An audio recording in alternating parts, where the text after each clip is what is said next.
And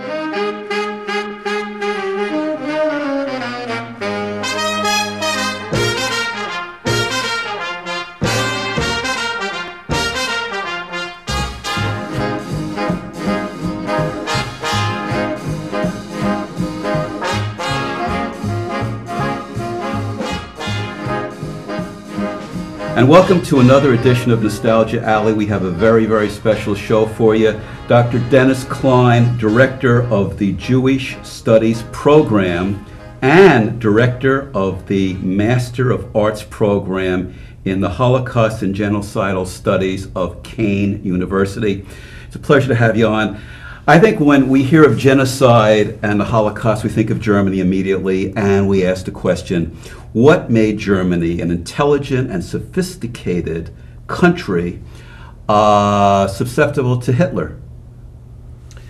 So good. That's an important question, and by the way, thank you for having me on your program. Oh, it's a pleasure. I'm privileged to be here.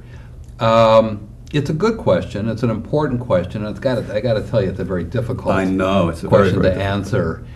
How do we do this? I think the first thing we need to understand is that Germany was not the only country susceptible to fascism.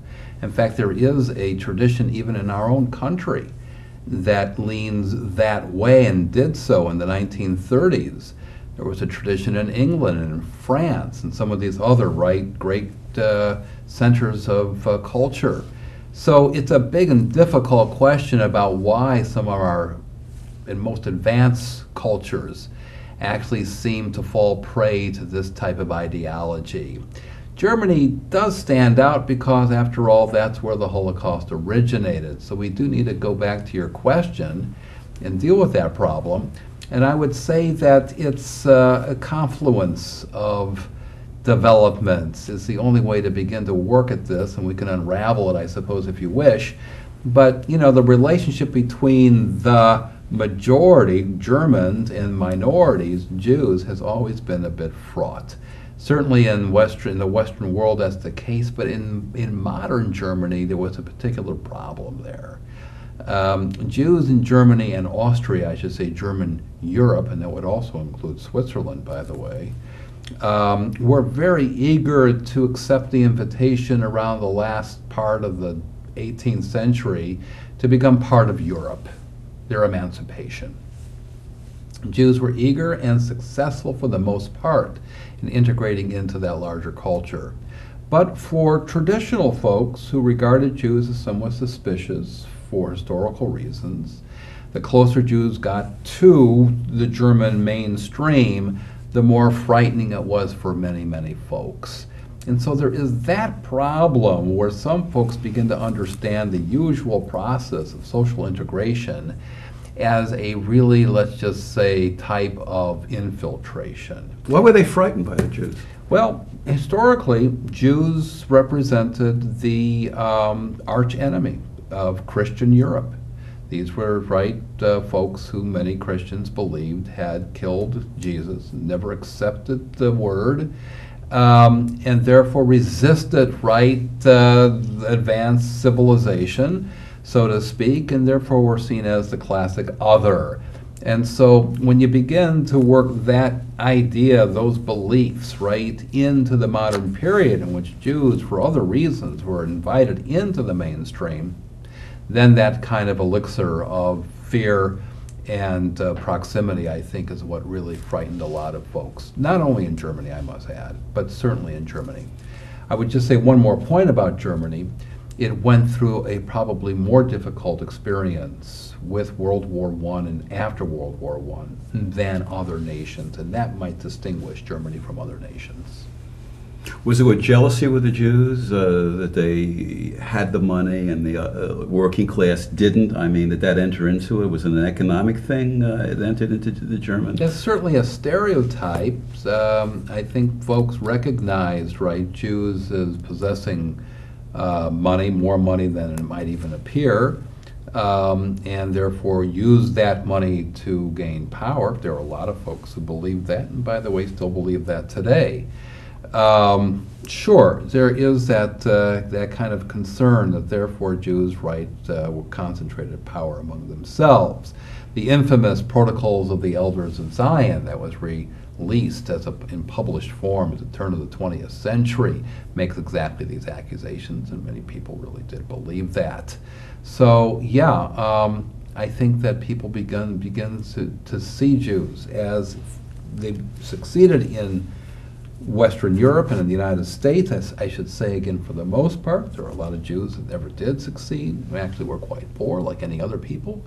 But the stereotype obviously rules that out, and they recognize that Jews were succeeding at a rapid pace. And with a stereotype, you can see anything you want, and so they can select those Jews who are doing well, and by contrast, compare that to some Germans who are not doing well, and draw those big conclusions, therefore, that all Jews are doing well at the expense of Germans.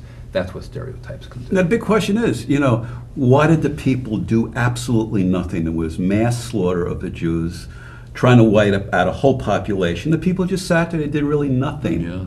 Why? Right. Why didn't they come You mean when the genocide begins to Yes, why did they just sit back and do nothing? Why weren't they horrified by what was going on? I think we need to first of all understand, right, we need to back up a little bit here. When Hitler came to power, about 1/3 of the Jews living in Germany did leave Germany. So it's not as if, folks were completely blind to the development there. I think a lot of folks were.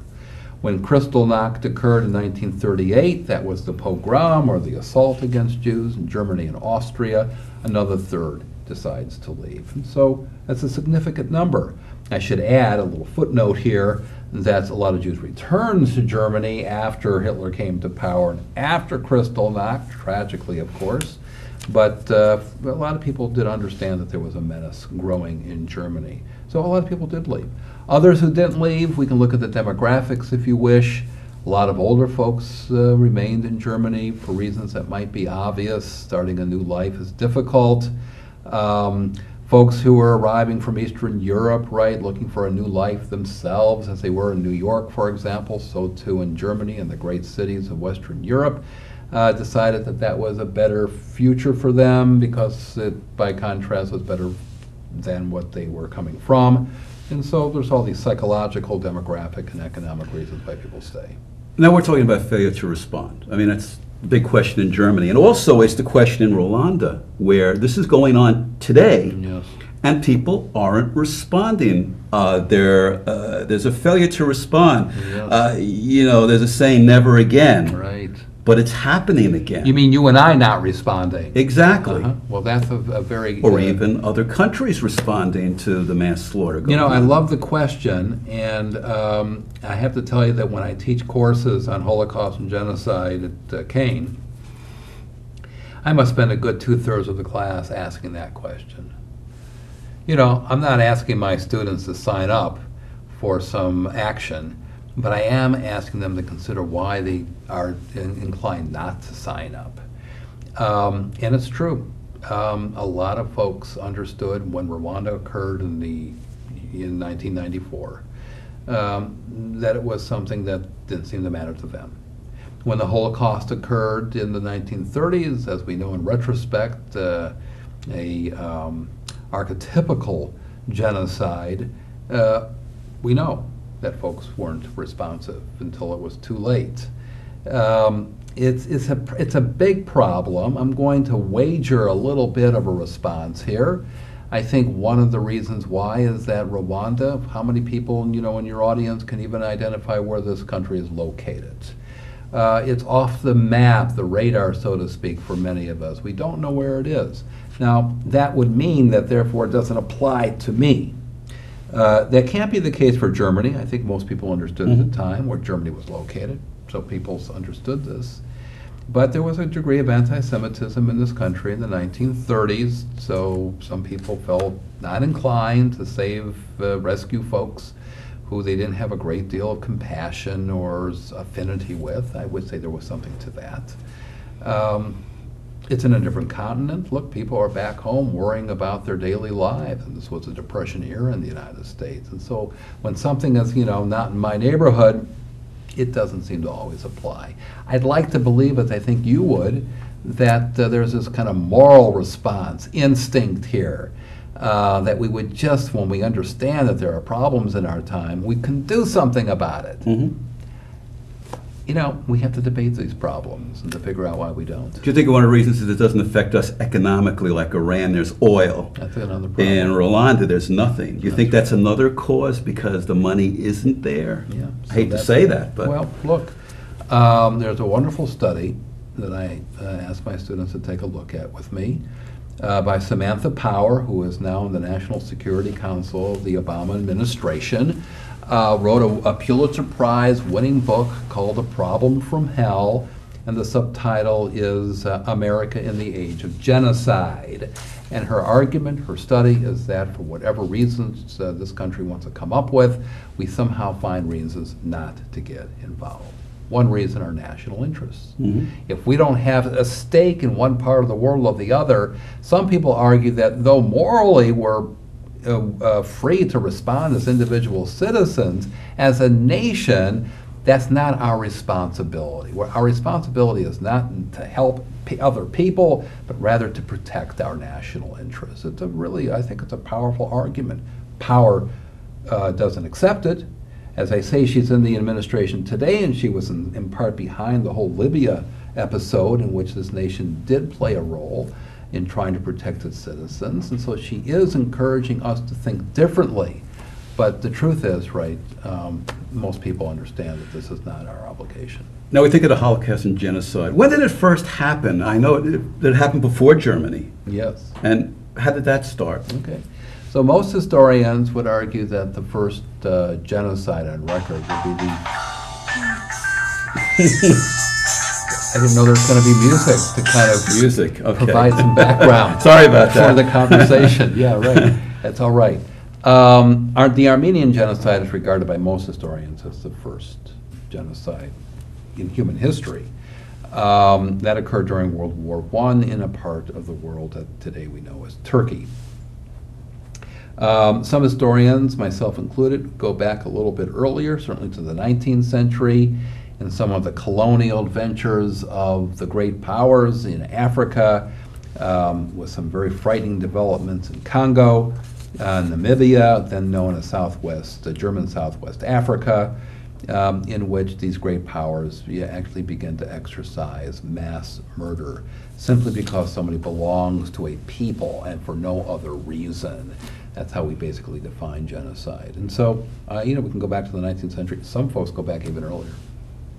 I mean, does it start in small steps and lead and then escalate from the small to the large? Is that how the cancer grows with genocide? Well, that's certainly my argument.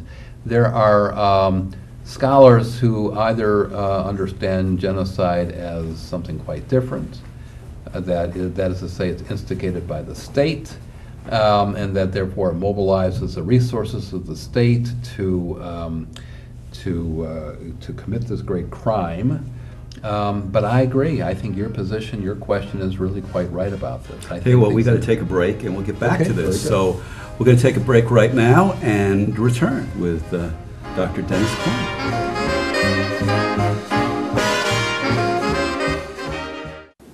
After 17 years working as a mason, Mike was laid off. I met him when he came into the library looking for help. He found a job opening, but the application was only online. Mike said he'd spent his entire life around tools, but had never used a computer. I showed him how, and he ended up applying for numerous jobs online. I saw Mike the other day. His new computer skills paid off. He's working again. New Jersey libraries are transforming lives. Tell us your story.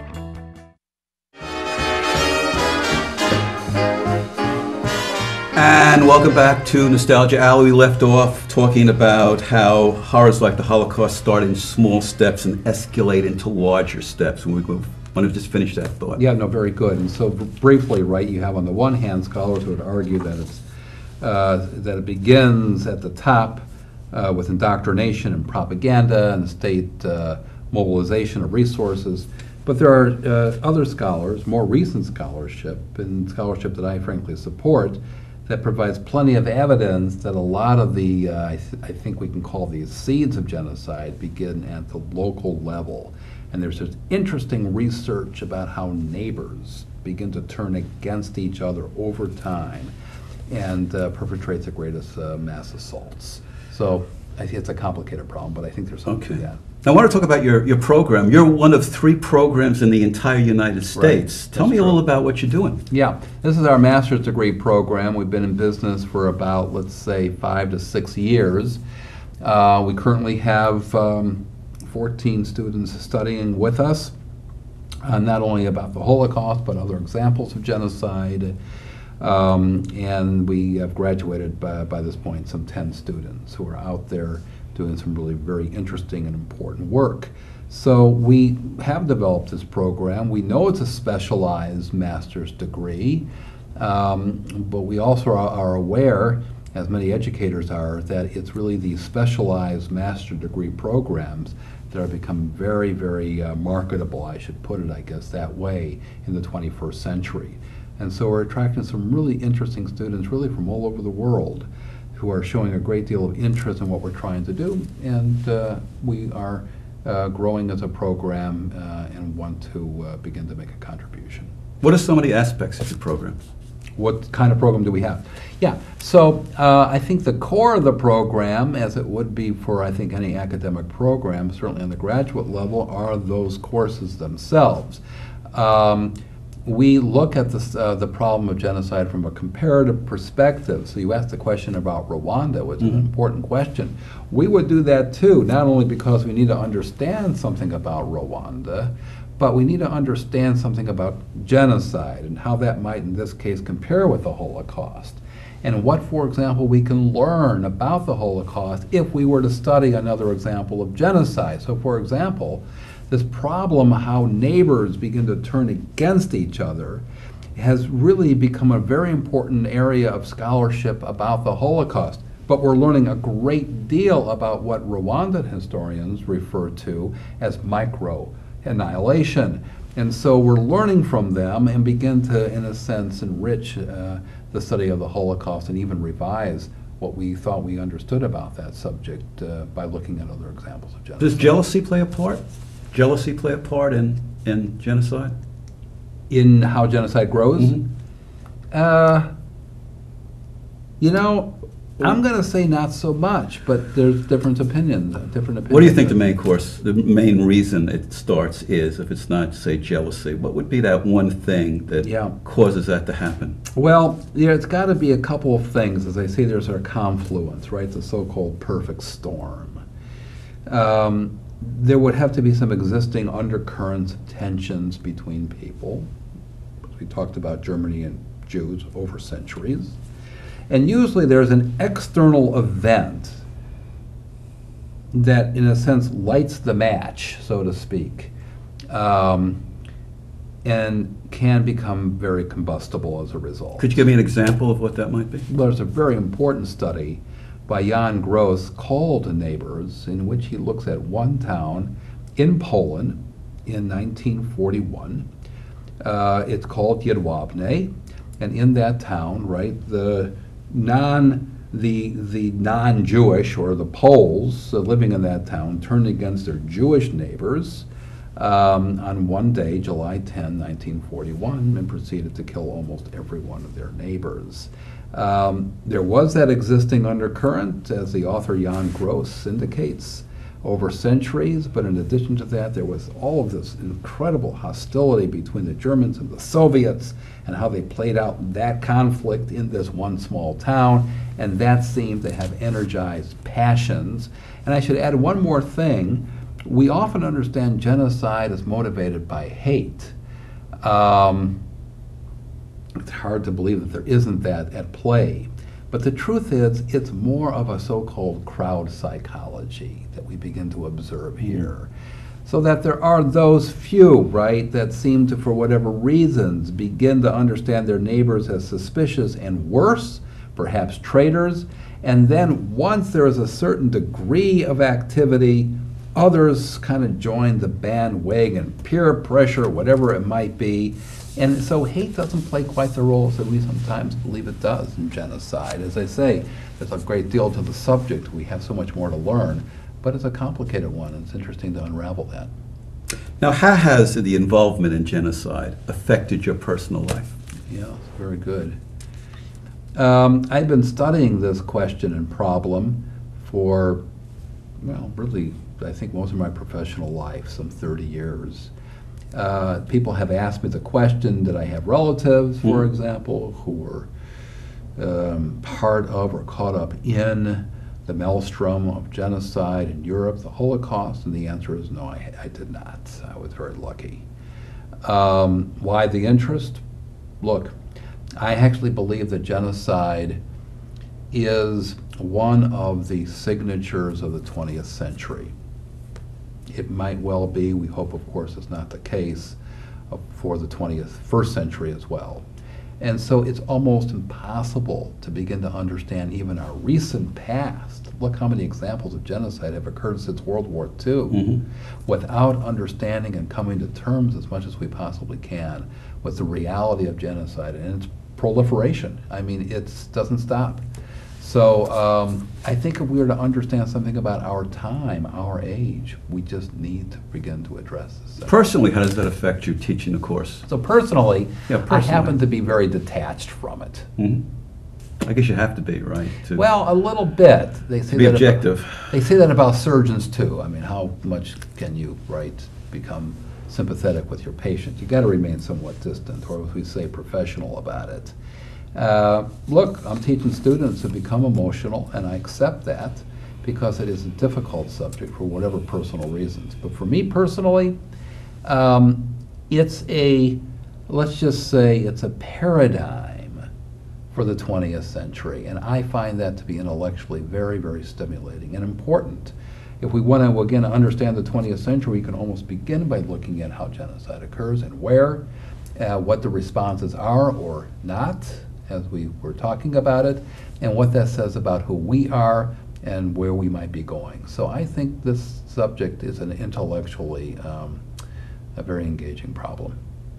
And you see anti-Semitism today, which is kind of scary, especially in Long Island in the news.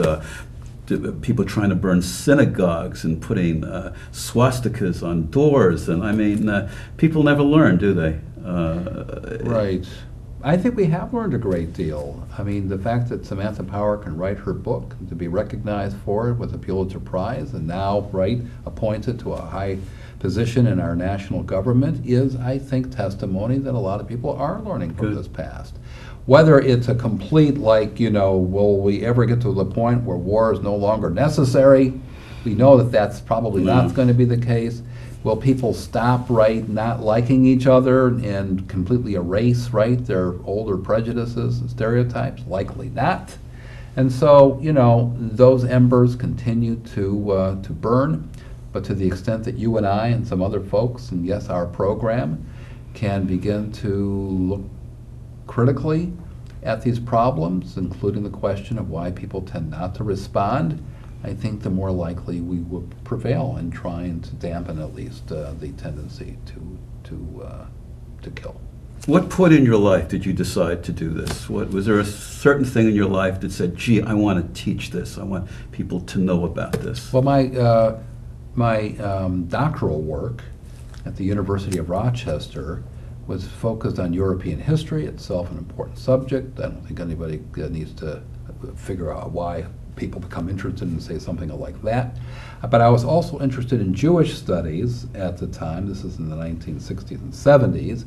And it was at that period of time that lots of scholars began to pay attention of the so-called subaltern, which is to say, how do folks in the minority understand the larger history? We often know that the history is written by those in the dominant positions or the victors, but there was a great deal of interest in how the so-called subaltern understands their life in the larger context, and therefore how that might revise our understanding of history in general. And so Jewish studies was part of that development, and as I say, I got involved in that when this particular more modern study of Judaism started to take root. And by combining my interest in Germany and now Jewish studies, there the intersection led to the Holocaust. And I became, of course, very interested, therefore, in that intersection.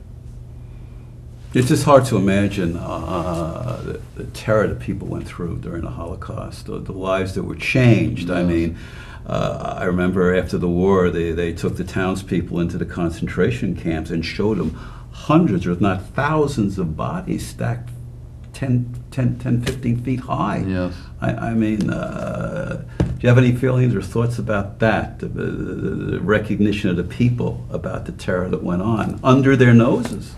How did people respond to that terror who were living in the region? How did they respond to it? Was there guilt among the people, or was there not guilt? In Germany. In Germany. Specifically, yeah. So again, some great questions and some important research that helps us to understand that problem better.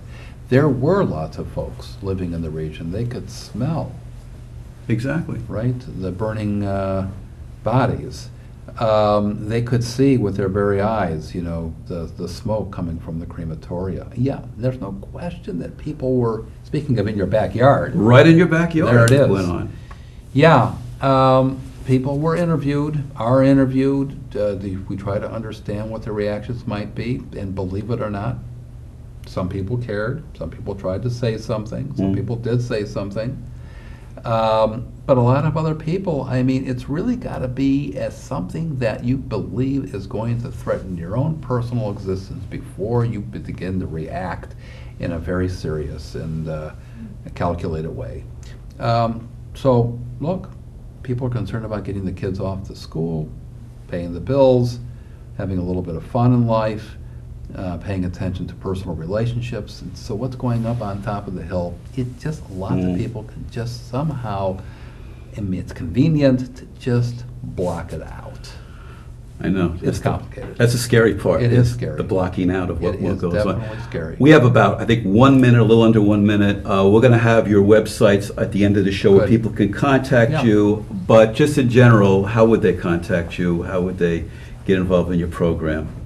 Definitely. I mean, we are very interested in good students at any age whose interests can be across a broad range of our field of study in Holocaust and genocide.